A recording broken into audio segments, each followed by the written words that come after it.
Okay, let's get into it. Today, we're diving into a masterclass from the one and only Martha Stewart. We're going to break down how she takes one single perfect devil's food cake idea and magically turns it into three totally different, totally spectacular desserts. And when Martha says a recipe is the best, you listen. That's not just a casual comment. It's pretty much a guarantee. This is basically her promise to us that what we're about to make is going to be a huge hit. So here's the game plan for our little journey. We're starting with the foundation, the classic layer cake. Then, we'll see how those exact same principles get tweaked for the ultimate fudgy brownie. And to finish, we're tackling the incredible, show-stopping hi-hat cupcake. It's one batter, leading to three masterpieces. So first things first, the classic layer cake. And we're starting here for a really good reason. This isn't just a cake. It's the foundation. The techniques we learn right here, right now, are going to be essential for everything that comes after. Okay, look at this. This is where you really start to see the Martha difference. It's all in the details. She insists on this three-step process. Butter, then parchment, then butter the parchment again. It guarantees a perfect release. But the real genius move here is coating the pan with cocoa instead of flour. Think about it. No more of that chalky white stuff on your beautiful dark cake. It's just meticulous and it's perfect. Now let's look at what's actually in this batter. Cake flour gives you that super fine, tender texture. But the real heroes, the power players here, are the dark Dutch processed cocoa for that intense flavor and color, and the sour cream. That sour cream, it's not just for moisture. It adds this amazing little tang that cuts through all that richness. It's just a perfectly balanced recipe. This is one of Martha's golden rules, and it's so important. So what does that actually mean? It means you gotta work fast. Once you start adding your dry ingredients and your wet ingredients, you alternate between them, mixing just until it all comes together. Any more than that, and you start developing gluten, which is the enemy of a tender cake. You'll get something tough, and nobody wants that. And check out this frosting. I mean, this is how you build something truly luxurious. You start with a simple ganache, but here is the one step, the absolute key that so many people get wrong. You have to cool that ganache down to room temperature. If it's even a little bit warm when you add the butter, you're just gonna have a soupy, melted mess. It's that cooling step that lets you whip it up into that light, fluffy, perfect buttercream. Okay, so now that we've got the cake down, let's see how we can pivot.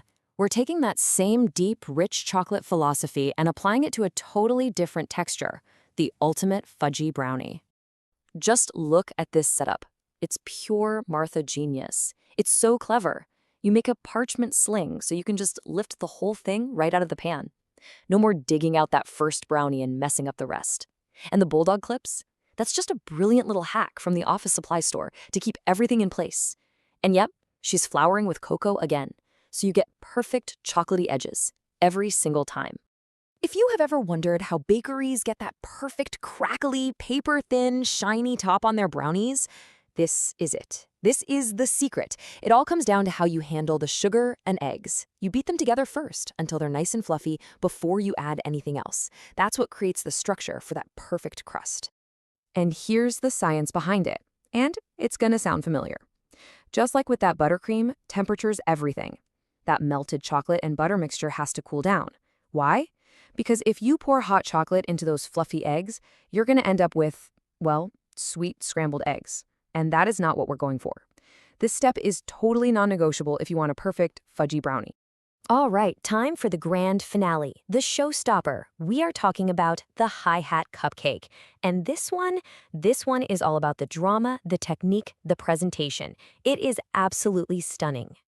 But before we build that incredible tower of frosting, we have to talk about the cake part. It's our same devil's food batter, right? But the cocoa you choose here is more important than ever. So really, does all cocoa taste alike? Martha would say absolutely not. So let's break this down, because it's super important. You've got your regular natural cocoa on one side, think Hershey's. It's lighter, and it gives you more of a reddish-brown cake. But then you have Dutch processed cocoa. This stuff has been treated to neutralize its acidity. And the results? You get that super dark, almost black color and a much smoother, richer flavor. For a true devil's food cake, Martha is team Dutch processed, all the way. Okay, this frosting looks like something you'd see in a fancy bakery, but don't be scared. It's basically just a very stable meringue. The key is step 2, heating the egg whites and sugar over simmering water. This does two really important things. One, it dissolves the sugar so your frosting isn't gritty, and two, it makes the egg whites totally safe to eat. After that, it's just a matter of whipping it for a good 10-12 minutes until it turns into this thick, glossy, beautiful cloud. Okay, do not skip this step. I repeat, do not skip this step. That gorgeous pile of icing is super soft right now. If you try to dip it into warm chocolate, it's just going to melt and slide right off into a sad puddle. A quick trip to the fridge firms it up just enough so it can hold its shape when you dip it. That's how you get that perfect crisp chocolate shell. I mean, how perfect is that description from Martha? A white cloud encased in chocolate. It just perfectly captures what you're getting, that amazing contrast of textures. The snap of the chocolate shell, the soft, marshmallowy frosting, and then that rich, moist cake underneath. It's just incredible. So when you step back and look at all three of these desserts, the cake, the brownie, the cupcake, they seem so different, but they all come from the same core idea, and it really all boils down to a few key principles: Martha's essential baking philosophy. And this is really what it all comes down to. First, meticulous preparation is everything, from buttering a pan the right way to making a parchment sling. Second, ingredients matter. You just can't fake quality. Third, technique is what creates texture. Knowing why you're doing something, like not overmixing the batter or cooling your chocolate, that's the secret sauce. And finally, presentation. Taking that extra minute to make it beautiful, that's what makes it a Martha Stewart dessert. So, we've broken down the classic, the fudgy, and the absolute showstopper. I guess the only real question left is, which one are you going to try first? Are you going to build that solid foundation with the layer cake or just jump straight to the grand finale with the cupcake? Honestly, there's no wrong answer.